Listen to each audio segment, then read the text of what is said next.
E aí, pessoal, tudo bem com vocês? Bora para mais um vídeo?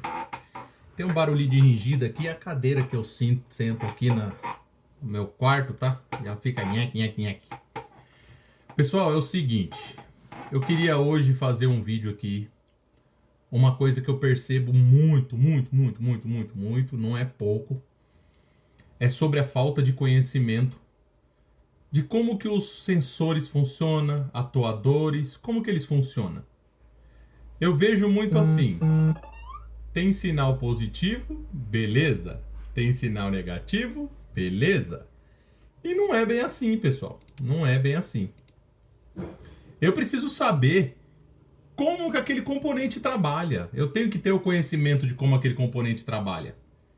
Eu pego um esquema elétrico desse daqui, beleza. Aí tá aqui, válvula injetora. Tem um positivo aqui de um lado e o outro fica pulsando o negativo. Não, pessoal, não é somente isso.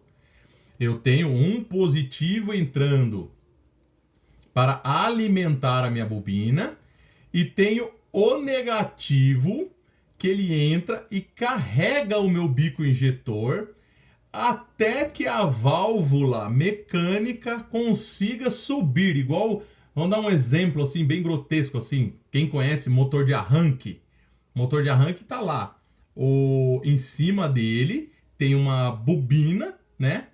Que quando você aciona o positivo nela, que você envia um positivo para ela, ela vai enviar aquela engrenagem que vai da ponta ela vai retrair e vai fazer com que aquela engrenagem que vai na ponta do motor de arranque vá para a frente do motor de arranque e pegue ali no volante do motor.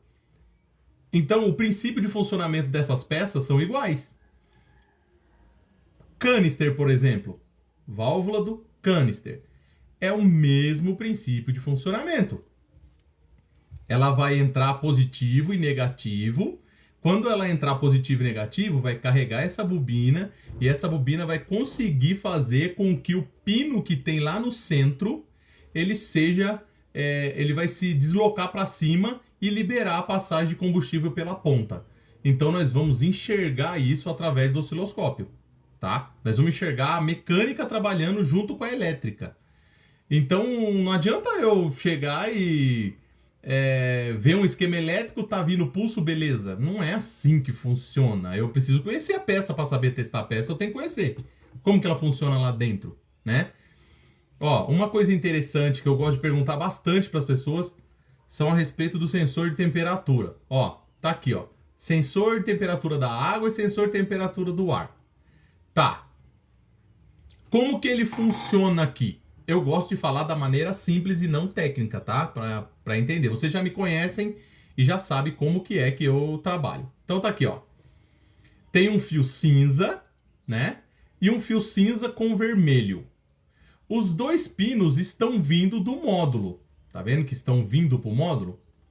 E se você catar o testinho de polaridade, um multímetro, você vai ver que em um dos pinos vai ter 5 volts e no outro pino vai ter negativo. Mas peraí, se eu tenho negativo em um lado e 5 volts no outro, eu estou alimentando aquele sensor e cadê o fio aqui que retorna a informação para o meu módulo? Pessoal, resistência é a base de tudo. Resistência é a base de tudo. O que é uma resistência? O nome já fala. O nome já é bem claro, né? Resistência, conforme eu vario a minha resistência, eu vou variar a quantidade de informação de tráfego por ela, né? Vamos dizer assim.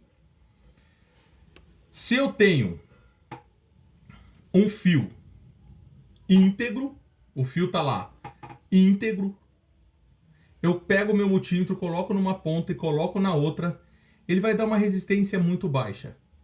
Mas se eu colocar um resistor, o que vai acontecer? Vai aumentar a resistência, aí já vai aparecer resistência no meu multímetro. A energia que está saindo de um lado, entrando ali naquele fio, Se não tiver resistência, ela vai passar direto e vai encontrar o fim do fio lá no componente para alimentar uma lâmpada, vamos dizer assim. E vamos dizer que esteja passando 12 volts, que é, né, 12 volts.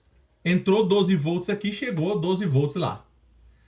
Mas, se eu colocar uma resistência no meio do caminho, não vai conseguir esse 12 volts, ele vai chegar, quando encontrar resistência, ele vai passar o que a resistência deixar para o outro lado. Se a resistência for maior, passa menos voltagem. Se ela for menor, a voltagem consegue passar para o outro lado com maior facilidade. E o nosso sensor de temperatura, ele é uma resistência variável. Ele varia de acordo com a temperatura. Tem um gelzinho lá dentro, a construção dele é um gelzinho e tudo mais. E quando vai aumentando ou diminuindo a temperatura, vai alterando a resistência, tá? E como que funciona se tem só 2 fios? Funciona assim. Os 5 volts, ele é tensão de referência, tá? Ele não serve para ir lá e alimentar aquele sensor. Não. O outro lado é um negativo tratado. Negativo que vem do módulo, ele é um negativo tratado pelo módulo para que ele não tenha interferência e nem ruídos.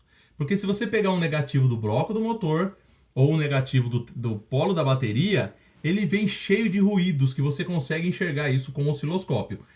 Já o negativo vindo do módulo, o módulo trata ele, filtra ele e ele vai sem nenhuma interferência. Beleza? Mas ele é negativo, 100% negativo. Ele só está lá mandando negativo para aquele sensor. Então vamos lá, ele está mandando negativo, positivo, 5 volts aqui. Esse 5 volts ele é referência, não esqueça disso. Não está ali para alimentar, ele não tem potência para alimentar. Quando a minha resistência diminui no meu sensor, o meu negativo consegue vencer o positivo, porque o positivo é mais fraco. Para vocês entenderem o funcionamento, tá? Só para você entender. Eu tinha 5 volts aqui, o módulo estava 5 volts aqui. Conforme o negativo foi invadindo os 5 volts, ele foi diminuindo aquela voltagem, entenderam? Então foi lá, 5, 4, 3, 2, 1. Por quê? Foi abrindo a resistência, foi diminuindo, entendeu? Ela foi diminuindo e conseguiu fazer com que o negativo atravessasse o outro lado e começasse a empurrar os 5 volts para dentro do módulo. É uma maneira de explicar em que possa entrar na cabeça de vocês, porque tem uma explicação científica com aqueles blá blá blá, entendeu?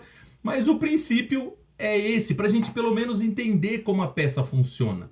E ela funciona desta maneira. Então, se eu pegar um aterramento do bloco do motor e colocar lá, ele vai funcionar. Não precisa do negativo do módulo lá. Ele vai funcionar, porque o negativo vai começar a vencer aquele positivo, só que ele vai vir com ruídos. E a ideia é não haver ruídos, porque eles poderiam economizar muito fio, vocês há de concordar comigo. Ele pega um negativo ali, parafusa no bloco do motor, e para que um fio vindo do módulo para aquele sensor? Então, pessoal, é assim que funciona um sensor de temperatura.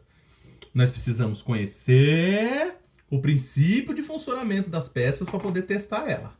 Então, quando eu vou lá e coloco o meu multímetro em uma ponta, vai ter sempre negativo, é regra, vai estar sempre negativo, 0 volts. E o outro lado vai ter 5 volts, se tiver desplugado. Quando plugar ali, aí ele já vai começar a liberar o negativo, invadir o positivo e vai começar a diminuir um pouco ali, tá bom? E conforme a temperatura vai subindo, vai diminuindo a resistência daquele sensor e começa a passar mais negativo para dentro do positivo. É como se o positivo fosse fraquinho, sabe? Ele não é de potência, ele tá ali só para mostrar valor, né? Ele tá ali para mostrar valor, mostrar 5 volts. E aí, conforme o negativo vai invadindo ele, ele vai diminuindo a sua voltagem e assim o computador do carro consegue enxergar a temperatura do ar, a temperatura da água, dos veículos aí, tá bom? Então, espero que tenha ajudado vocês a compreender o funcionamento de um sensor de temperatura, para na hora de fazer o teste, compreender como que ele funciona. Existem vários componentes no carro. Temos lá sensor de posição da borboleta, que nós já fizemos vídeo falando de como é que ele funciona, tá? Assista os vídeos, pessoal. Vai lá nos videozinhos passados, assista, reassista. E vocês vão ver lá que ele tem uma pista. Essa pista, vamos dizer, numa palavra bem fácil assim para vocês entenderem. Eu estou tentando procurar uma palavra, peraí. Sabe lá a boia de combustível? A boia de combustível, vocês reparam que tem uns fiozinhos que enrola lá numa partezinha plástica e o fiozinho vai enrolando. Vocês reparam que ele fica mais espaçado e depois ele vai ficando mais próximo um do outro. O que significa isso? A parte de baixo é menos resistência. A parte de cima já é mais resistência, tem mais fios ali, mais enrolamento de fio, ficou mais robusto. Então isso faz com que quando aquela pista passa por aquele enrolamento, quando tiver embaixo é baixa a resistência, conforme vai chegando naquele volume de fio, vai aumentando o volume de fio, ele vai aumentando a sua resistência e com isso consegue mandar informação para o painel do carro. Então tudo, o princípio é a resistência. Se nós conseguimos compreender isso daí, a coisa vai melhorar bastante para vocês. Eu vejo muitas perguntas, não é uma nem duas, muitas perguntas a respeito de como que é a imagem desse sensor, como que é a imagem daquele determinado sensor. Se eu conheço o funcionamento dele, eu sei qual é a imagem que ele tem que mostrar para mim. Algumas não, né? Porque são imagens bem complicadas, vamos dizer assim, que nem um TVA na marcha lenta, transdutor de compressão, já sai um pouco fora da caixinha, né? Uma imagem meio particular ali. Mas eu vou dar um exemplo para vocês. Eu tenho lá a roda fônica. Eu tenho um sensor lendo cada dente daquele ali. Quando o dente passa, ele derruba a voltagem. Quando o buraco passa na frente do sensor, ele eleva a voltagem. Então eu sei qual a imagem que vai dar. Tem 60 dentes lá, menos o espacinho. Vai ter 60 picos para baixo, menos 2. Vai ter um espacinho de 2 lá. Então eu tenho que ter conhecimento disso. Como que aquele sensor é alimentado? Qual é o sinal que ele gera? Eu tenho que ter esse conhecimento. Mesmo com multímetro, mesmo sem o osciloscópio. Porque quando eu colocar o osciloscópio, eu entender o que eu estou enxergando. Tá bom? Então fica essa dica para vocês. Bom dia, boa tarde, boa noite. Fiquem com Deus, pessoal.